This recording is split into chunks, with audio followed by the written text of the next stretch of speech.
بسم الله الرحمن الرحيم اللهم صل على سيدنا ومحمد وعلى ال سيدنا ومولانا محمد وبارك وسلم وصلي عليه رب زدني علما رب اشرح لي صدري بسم الله. نو پرون سبق کې مونږه سجده سهو تعریف کو چې سجده سهو وسته وای او د سجده سهو مشروعیت په باره کې داغه د جایز کېدو دلیل هي لپاره دوه حدیثونه دا بیان کړل درې حدیثونه بلکې تقریبا بیا موږ چې سجده سهو کله لازمي په انسان باندې نو کله چې د دنه په مانځ کې د څه غلطي وشي چې د رکن پاتې کو نه په سجده سهو باندې نه برابرېږي یا د واجب پر خودل او واجب قصدن عمدن پر خودل ناغه هم په سجده سهو باندې نه کیږي او د به دغه مونږ دوباره وکوي وکا د دنه په واجبات د په غلطي سره پاتې شول په هیر سره پاتې شول نو د باندې سجده سهو لازمي وساغه صورتونه دایته تقریبا 11-12 صورتونه د لګي ذکر شوی دي چې پای صورتونو کې پته باندې سجده سهو لازمي نوې چې فیجب سجود السهو فی الصور الاتیه واجبی کی سجده سهو پراتلون کی صورتونو کې صور د صورتون جمع د صور اسباب الوجوب لسجود السهو د سجده سهو د واجب کېدلو اسباب نمبر 1 اذا ترك قراءه سوره الفاتحه ساهيا في الركعتين الاولين من الفرض او احداهما زمون په نسبت باندې قراءت ویل فرض دي او سوره فاتحه ویل واجب دي د سوره فاتحه سره سورت ملاوه هل واجب دي د فرض مانځه په اولنی دوه رکعاتونو کې سوره فاتحه ویل واجب دي په ټولو منځونو کې سوره فاتحه ویل واجب دي نو یو انسان د څه وکړه چې د په فرض منځونو په اولنی دوه رکعاتونو کې سوره فاتحه د نه هېره شوله په دواړو کې یا په یو کې نو دا باندې بس د سهو لازمي کله چې سوره فاتحه یې مونږ ویله او به سجده سهو مونږ کړل نو به مونږ نه کیږي بیا به مونږ به دوباره کوي نو اذا ترک قراءه سوره الفاتحه کله چې پری خو د قراءت د سوره فاتحه ساهین په هیره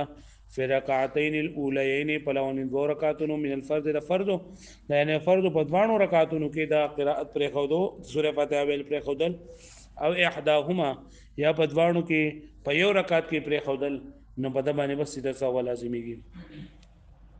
وای لکه څنګه چې د سوره فاتحه په پرې خو دوه باندې سجده سهو لازمیږي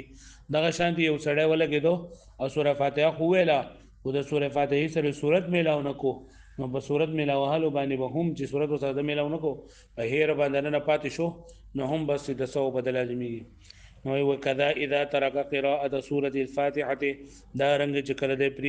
پرې خو دو قراءت د سوره فاتحه ساهین په هیر باندې ففي اي ركعات په هر یو رکعت کې د رکعاتو د نفلو د ویتر نه نفل مونږ ده او کوي تر مونږ ده خو سوره فاتحه ویل په واجب دي نه هر قسم مونږ کې کدا دا پرې خودو سیده د سوره فاتحه ویل پرې خودل سیده سهو په لازميږي اذا نسي القراءه دا ما وسوي تاسو کله چې د قراءت پرې خودل سوره فاتحه سره صورت ملاول پرې خودل في الركعتين الاولين من الفرض د فرض مانځه پر ولې دوه رکعاتونو کې نو فقراء في الركعتين الاخرين او د بیا ول هغه په اخرنی دوه رکعاتونو کې مطلب دا کنه چې لکه سوره فاتحه خو وي خو سوره د وسره په اولنی رکعت کې میلاو نه کو په دویم رکعت کې میلاو نه کو نه دی به سره په دریم او څلورم رکعت کې به صورت میلاوي او سیده سهو بکای پوه شو به دی باندې اگر اولنی رکعت کې صرف سوره فاتحه ویلا سوره د وسره میلاو نه کو بیا په دریم رکعت کې یا په اول او په دوانو اولنی دوه رکعاتونه د شو کړل نو اخرنی دوه بټک کوي یعنی سوره فاتحه سره سورۃ ملاوي خو بیا با د کوي دوباره به سیده سهو بکای او کنه فقط پرې خو نو بقص خو پرې خو بیا خو سیده سهو نشته بیا خو مونږ ماته اذا نسي القراءه کله چې د پرې خو قراءت في الركعتين الاولين من الفرض د فرض مانځه په لونی دوه رکعاتونه کې فقراء في الركعتين الاخرين نو دې په اخرین دوه رکعاتونو کې ولولي نو اذا نسي ضم السوره الى الفاتحه کله چې د هیر کو صورت میلاو حل د سوره فاتحه سره په لونی دوه رکعاتونو د فرض کې او احداهما یا په دوانو کې نوم لغه شنه مسله ده وکذا اذا نسي ضم السوره الى الفاتحه دا رنګ کده صورت ملاو حل جنن دا پرې خودل فی ای رکعت په هر یو رکعت کې د نفل او د وترونه یعنی د نفل او وتر مونږ د هر قسم مونږ دی خو چې د باقي د سورې فاتحه سره صورت میلاو نکو نو بعد باندې سیده سوا لازم ده بل اذا قرأ الفاتحه مرتين لانه اخر سوره عن موضعها وکله چې سورې فاتحه په دوه پیری ویله یعنی یو پیری ولا ځواني امینه پوروي به بس بل سورۃ شروع نه کو به دوباره سورې فاتحه وي به بس وروسته بل سورۃ وي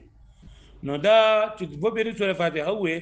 نو په سورې فاتحه په څو ډایرک سورۃ ویل لازمو او دا باغ سورۃ ویلو کې تاخير وکړو نو اوس په دې سده سوا بګي اذا قرأ الفاتحه کله چې د سورې فاتحه والسلام مرتين دوه پیری نو بیا هم سده سوا لازم ولي لانه اخر سوره عن موضعها ځکه چې د مؤخر کو د سورۃ لوستل د خپل ځای نه بیا اذا سجد سجده واحده کله چې د یو سجده وکړه یعنی یو سجده وکړه یو پرې خودله او بل رکعت ته پاسه یو سجده وکړه ډایرکټ پاسه دو نو بیا با مدسیده سو بلا دی اذا سجد سجده واحده کله چې د یو رکعت سجده وکړه یو سجده وکړه وقام الى الركعه التاليه اور اتلون کې رکعت ته جنن د پاسه دو فادى تلك الركعه او بیا ادا کو دغه رکعت په دوه سجدو سره ثم ضم اليها السجده التي تركها ساهيا او بیا پس هغه سجده وکړه لکه چې پرې خودلی و مطلب دا کنه چې یو سجده وکړه د بیا پاسې دو بیا چې هغه رکعت پوره کړو په دویم رکعت کې د دوه سجدو په ځای باندې دوه خپل وکړلې ایو چې کم دنه بهیره باندې پاتې شو نو هغه وکړه نو مونږ صحیح ده او سجده ساو چې نه وکړي نو بیا خو دوه سجدي ورکول فرض دي کنه بیا فرض نه پاتې شي او چې فرض پاتې شي رکن پاتې شي نو بیا مونږ نه کیږي پوه شوي یو سجده وکړه یو پاتې کړه بل رکعت بعد خو بیا دا سجده په دویم رکعت کې بیا درې سجدي وکړه دوی خپل وکړلې ایو چې کوم ته پاتې شو بهیره باندې هغه وکړه نو مونږ صحیح شو نه کنه واپس پس کېږي جو هم دغه سیده سوا برمن لازمي چې واپس پس کېږي او کې ناستو ته نشته ضرورت کې نه بنو اذا سجد سجده واحده کله چې دی وسجده وکړه وقام الى الركعه التاليه او راتلون کې رکعت له فاصلو فادى تلك الركعه او دغه رکعت پوره کو بسجدتيها بدو سجدو سره ثم ضم اليها السجده التي تركها ساهيا او به د دې سره په وسکړه هغه سجده چې کوم د پرې خودلی او په هیره باندې نو صحت صلاته د نمون صحیح شو ووجب عليه سجود السهو او سجده سهو کول په دمنه اوس لازم شو پوه شو به باندې اذا ترك القعود الاول ساهيا في الصلاه الثلاثيه او الرباعيه ها وزداد غنه چې لنډه قاعده پر خودله کله درې رکعات مونږ ده او څلور رکعات مونږ ده خو چې لنډه قاعده پکې و دا لنډه قاعده پر خودله نو هم په پد باندې سیده ساوي اذا ترك القعود الاول کله چې پر خودله ولې قاعده ساهيا بهيره في الصلاه الثلاثيه د درې رکعات مونږ کې په درې رکعات مونږ کې او الرباعيه یا بسلو رکعات ممکن سواء برابر خبره ده ترک القعود الاول في الفرد او ترکه في النفل برابر خبره ده کله لنډه قاعده په نفل کې پرې خوځي او په فرض کې پرې خوځي او چې لنډه قاعده د پاتې شولا نو دی بیا سجده سهو بکوي خالي وسوي الذي ترك القعود الاول من الفرد ساهيا يعني لو نه قاعده د پرې خوځي فرض نه فرض مونږ ده او نه قاعده د پرې خوځي او دې ودرېدو دریم رکعت ودرېدو پوه شئ نو دې بیا نه دی راته کېږي کینی دوباره دې نه کینی بس دا سیده سوې پرې کو دغه بکې د دې باندې چې په دریم رکعت کې بیا چې نه بیا کینی او بس لورم کې بیا کینی وي چې یا قضا راوند دې باندې کوي اذا ترك القعود الاول کله چې الاولنی قاعده د پرې خودله صحیحا بهيره في لو موي الذي ترك القعود الاول من الفرض ساهيا کم کس پرې خود الله ولې قاعده د فرض نه په هیره باندې وقام الى الركعه الثالثه او دریم رکعت ودرېدو قیاما تاما معنا چې پورا ولاړو اوس کا ناس د نږدې وجو راکوز دي شي او کا ناس د نږدې نو پورا ولاړ دی نو مضافي صلاته دې خپل منځ چې پوره کی وسجد للسهو سجده سهو دی وکي لانه ترك واجب القعود ځکه کما کې راستل چې واجب وکنه هذا پرې خودل بل اذا ترك قراءه التشهد ثانيا ساهيا کله چې د تشهود ویل پرې خودل په هیره باندې هغه قاعده وکړه له تشهود ویل التحيه لله دې پرې خودل نو بیا هم په د باندې سیده سهو لازم ده 8 نمبر اذا ترك تکبیرۃ القنوت فی الوتر فوتر کا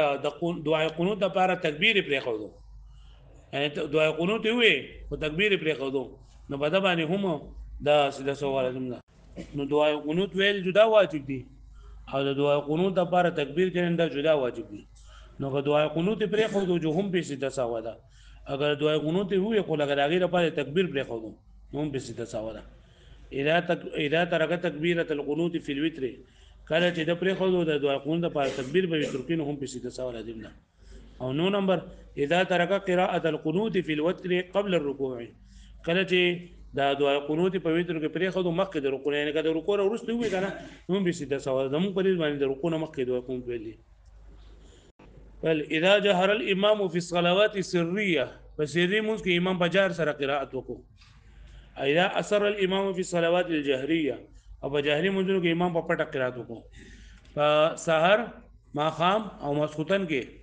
په دې درې منځونو کې قراءت په جهر سره ویل واجب دي او په ماسپخین او په ماجګر کې قراءت سرن ویل جندا واجب دي دغه شاید هغه منځونه چې کله کله وي نه باګم قراءت جهرن ویل جندا واجب دي او جهري مونږ د په پټه وي او په پټه د په سرن وي د څنګه چل بګی دا یو آیت نسی وي دوه آیت نسی وي په دا باندې د څو لازمي وځه سیمون دې کنه د ماخام مونږ ده او تا شروع کو ته پته نشته ده الحمد پسلز لګ پټ پټ ویل مالک یوم الدین چې تا وې ته پته چې لکه دا خو ما خاموز ده نو بیا به الحمدلله شروع کړي بلکې دا کنه شروع کړي چې ایاک نعبد و ایاک نستعين او سیدا ساو وکړي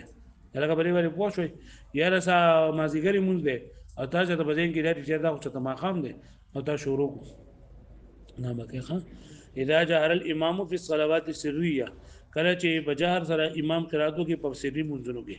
نن بس سیدا ساو لازم ده او اذا اثر الامام کله چې امام پټواله وږي په صلوات الجهريه په جهري منځونو کې واښوي بل اذا زاد على التشهد کله چې د زیاته وکړو په تشهود باندې مطلب دا په دویم رکعت ته کنه نو په دویم رکعت باندې پاسېدل پکارو عبد او رسول پر دې منځو بیا پاسېدل پکارو و دې پاره سیدو و فرض کې پانه سیدو او د بګ اللهم صل علی محمد وعلى ال محمد ته ورسلو علی محمد وی کنه بس نو بیا به طبعا سیده سوا لازمي اذا زاد على التشهد في القعود الاول کله چې د زیات کو په تشهود باندې په اولنې قاعده کې کأن اتى بالصلاه على النبي صلى الله عليه وسلم بعد التشهد ساهيا لك پیغمبر صلی الله علیه وسلم باندې درود ویل تشهود نو صبحیرا او مکث ساکتا یا دې اصل عبد ورسول خو اصل غلې کې ناسو دیو مقدار پر کن باندې ساکتن قدر اداء رکن من الارکان په مقدار د ادا کولو د یو رکن د ارکانونو نو بیا به هم سیده سهو لازم ده پوښوي د امام سره د باز نه چې عبد رسول ګورو بیا باز نه چې ځان نه بیا سنشته په هغه امام د مقتدی امام مقتدی امام تابعوي نو چې په مقتدی باندې لازمي ګرځي د غیر وجه نه په امام باندې لازمي دي په امام لازم شي سبق ان شاء الله دا فروع تتعلق دي کو بیا د غرش یاد بشي واه